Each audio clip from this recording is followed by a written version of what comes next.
So we're gonna do something a little different today. I'm gonna get in touch with my pessimistic side. Do you wanna hear me talk shit about Lakeville? Keep watching.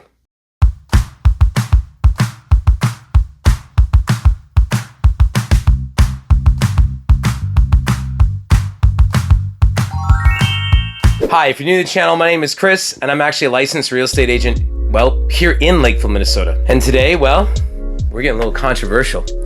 Here are the things that I hate about Lakeville, Minnesota. Now, before you come for me in the comments, I'm from Lakeville, I live and work here, and I frequently help people buy, sell, relocate in and out of Lakeville, Minnesota. So I love it, but no place is perfect, and I'd rather just give you the truth than sound like another salesman. I grew up here and have been here 30 years, and I've been doing real estate in Lakeville for 20. So let me tell you about the things that don't really work here. Starting off, we'll talk about traffic and commuting. I mean, in a lot of ways that we're going to cover, Lakeville in many areas has become a suitcase town. There's lots of opportunity, but you have to drive out of Lakeville to kind of do most of the work, go to some of the other shops, come back. And big chunks of 185th and Kenwood and getting in and out of like the main strips onto 35. During rush hour, they become a lot more complicated. About 5 years ago, we instituted having roundabouts, but gave none of the residents here any coaching, any training, any additional knowledge on how to use the roundabouts. And so for quite a few years, it's starting to slow down a bit. You'd see someone go the wrong way, you'd see them smash into one of the signs. It actually became an ongoing joke with former Mayor Little about it.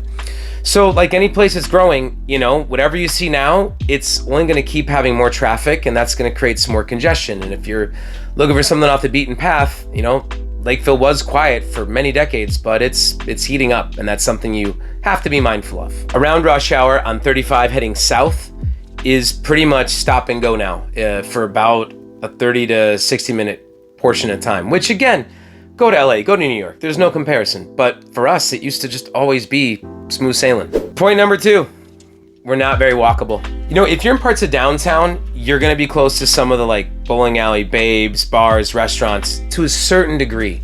But Lakeville's growing so much. You know, we've got a lot of strip mall success off of 50 near like the edge of where Lakeville turns into 35 and approaches Burnsville. But there's also, again, all the way to the east off Cedar Avenue. You've got the Crossroads. You go further east, we've got a bunch of strip mall stuff coming in there where Apple Valley and Lakeville and Rosemount and Farmington kind of all converge. And while it's nice to see those are few and far between, and even most of the communities that are out there, like, you're still gonna need a car to get through it. You're still gonna have to budget the extra time because, like most of the suburbs in general, we're just not highly walkable to begin with. But Lakeville really does kind of suffer from, you do have to always rely on the transportation to get from one end to the other. Now, there are some really nice golf courses in Lakeville, and there are some things that are kind of worth that. And, you know, in one of the places I grew up in, the Brackett's Crossing Country Club, from there, you can walk to the golf course and get to and from. And if that's your autonomy of going to the restaurant, going to the range, playing a couple holes, you're good to go.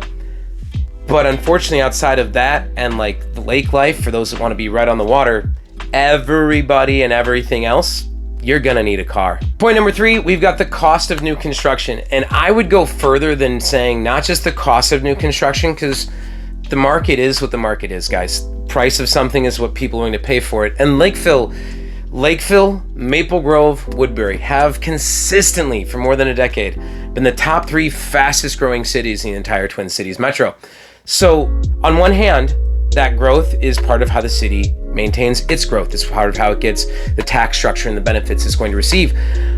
But the price is the price, and Lakeville schools keep it relatively in demand. We've got access to things like Lake Marion, and like some of those properties are always going to have a premium with them. The problem comes in that you will pay more here to build a home than you will in Rosemount, Farmington, Eagan, most parts of Prior Lake. Again, there's some strengths to that is part of why it is, but if you're looking for the cheaper new construction, this ain't it. And for reasons that perplex most of the community, you should look at the Lakeville Minnesota Happenings group. They're very vocal. We keep selling most of the homes to Lennar. And that's not really well received by the community. Lennar doesn't have the best reputation as a production builder, and they're building all kind of like the same grayscale vinyl plank flooring properties all across the city. Probably the most controversial part as of late was last year we had some undeveloped land near the Kenwood Trail Middle School that could have very easily gone to enhance more parks. It could have gone to build something like unique for some Lakeville residents, and it just became the same homogenized Lennar homes that they've built all to the east side across Dodd. So something to definitely think about if you're looking for something unique and, to be honest, less cookie cutter. All right, guys. So all of those, like I said, probably things that maybe you can see past. If you're not looking for new construction, if you don't care as much about, the fact it's growing, great. But this last one is a very controversial topic for most people that live in Lakeville.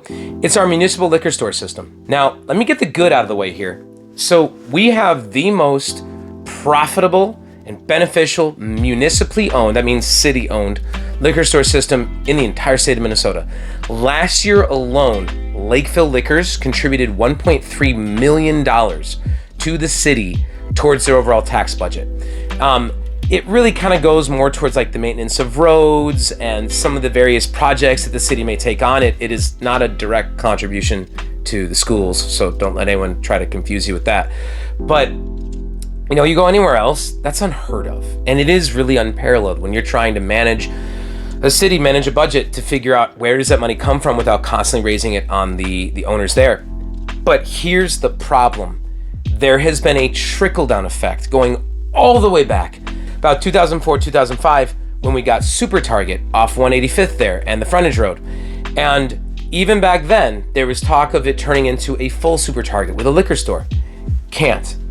Anything that sells booze that competes with the Lakeville Liquor owned system will not be allowed in the city. We have been passed over and turned down for an expanded Super Target, an expanded Walmart, Trader Joe's, Costco, Total Wine.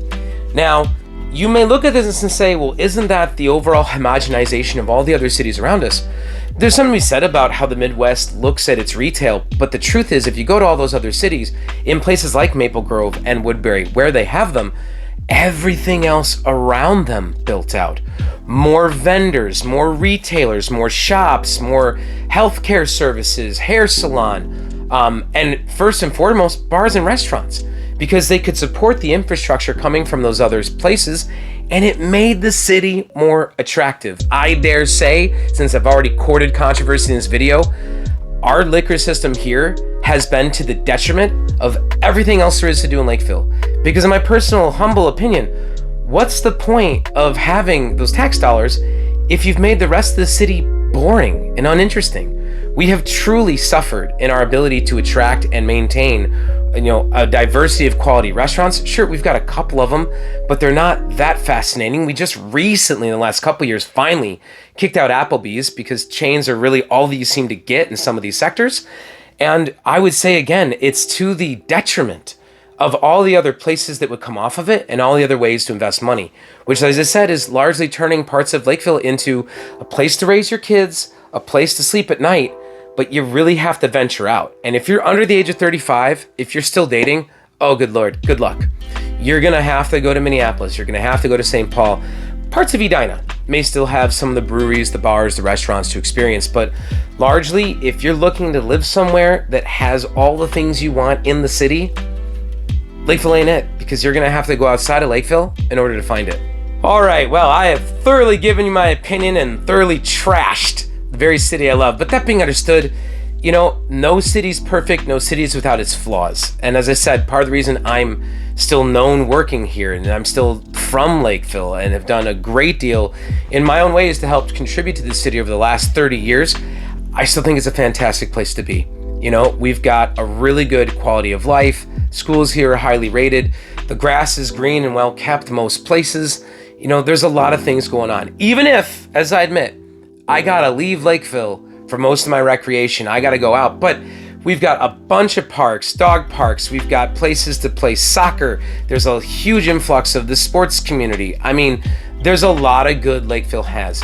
And if you are contemplating a move, whether to Lakeville or the rest of the metro area, and you need somebody honest who can give you the real truth and not just hope that you'll sign the paperwork, give me a ring. I'm your guy. I absolutely love it when I see numbers I don't recognize on my phone, on my caller ID coming over. I always pick up, and I'm never too busy for you.